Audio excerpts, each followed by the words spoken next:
এই যে শারীরিক অক্ষমতার কথা আমরা বলছিলাম, সেই অক্ষমতাগুলো কি কি রয়েছে? শারীরিক অক্ষমতা দুইটা কারণে হতে পারে।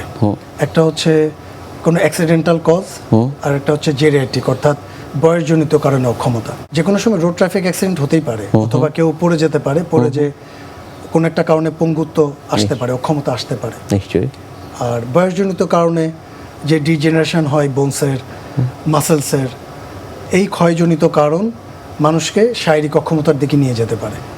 সেক্ষেত্রে এই ধরনের কেসগুলোকে রেসিডেন্সিয়ালি অর্থাৎ পুনর্বাসন করার জন্য, রিহ্যাবিলিটেশন করার জন্য তাকে কোনো একটা সেন্টারে অ্যাডমিট রেখে করা হয়। আচ্ছা। এবং এখানে সাধারণত ফিজিওথেরাপিস্ট এবং অকুপেশনাল থেরাপিস্টরা যৌথভাবে কাজ করেন।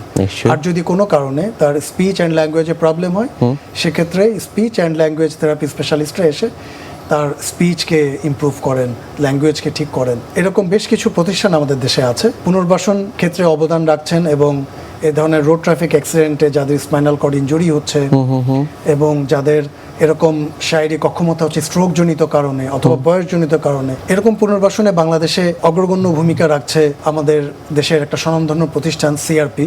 আপনারা জানেন যে ভ্যালি টেইলর উনি প্রতিষ্ঠা করেছেন। এটা বলা যায় চ্যারিটি অর্গানাইজেশন। মানুষের যথেষ্ট সেবা হচ্ছে, গরিবরাও সেবা পাচ্ছে। আপনারা সিআরপিতে যদি যান দেখবেন যে মেরুদণ্ড ভেঙে গেছে কোনো কারণে, রোড ট্রাফিক অ্যাক্সিডেন্টে, ইনজুরিতে, স্পাইনাল কর্ড ইনজুরিতে ভুগছেন, তারা মাসের পর মাস সিআরপিতে চিকিৎসা নিচ্ছে। নিশ্চয়ই। এবং জাতীয় প্রতিবন্ধী উন্নয়ন ফাউন্ডেশন, যেটা আমাদের গভর্নমেন্ট অর্গানাইজেশন, তারাও এরকম ডিসএবিলিটিতে সাহায্য করছেন।